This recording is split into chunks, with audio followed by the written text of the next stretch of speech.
আবার ফোন। এই ফোনটাকে আবার বন্ধ করে দিতে হবে, বুঝছিস? এছাড়া আর উপায় নেই। যাকে এটা ধরে নি। হ্যাঁ, হ্যালো। হ্যাঁ হ্যালো, আমি ঋদ্ধি ব্যানার্জির ওয়াইফ বলছি। হ্যালো, কে বলছেন? হ্যালো। শুনতে পাচ্ছেন?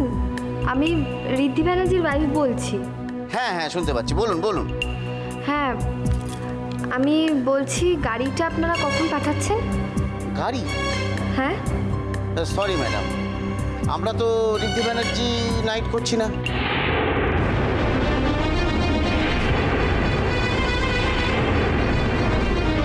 কি করছেন না মানে? করছি না মানে করছি না, আমরা দীপ গাঙ্গুলি নাইট করছি।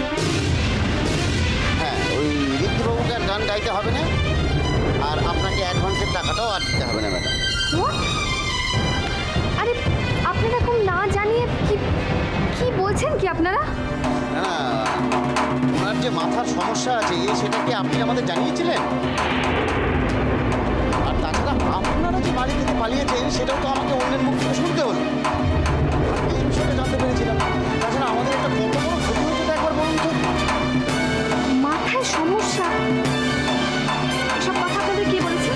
আরে ম্যাডাম, এইসব কথাই কখনো গোপন থাকে না। উনি তো অ্যাক্সিডেন্টের পর থেকেই অসুস্থ।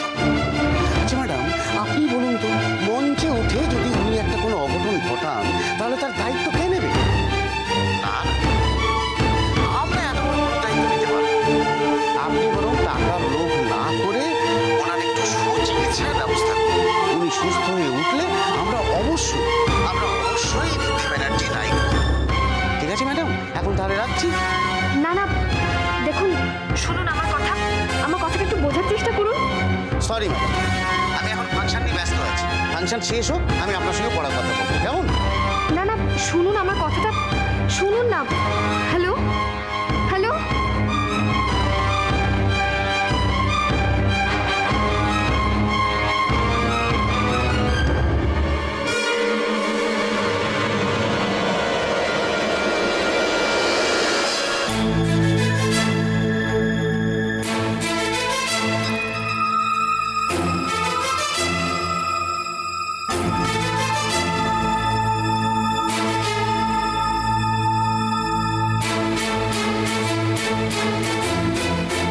আমরা তো ঋদ্ধি ব্যানার্জি নাইট করছি না।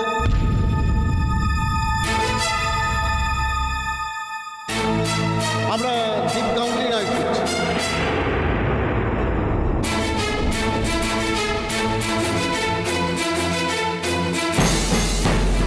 দুষ্টু, গানটা কিন্তু আমাকে গাইতেই হবে।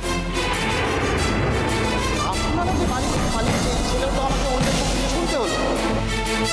সব কিছু তোমাকে অ্যারেঞ্জ করতে হবে।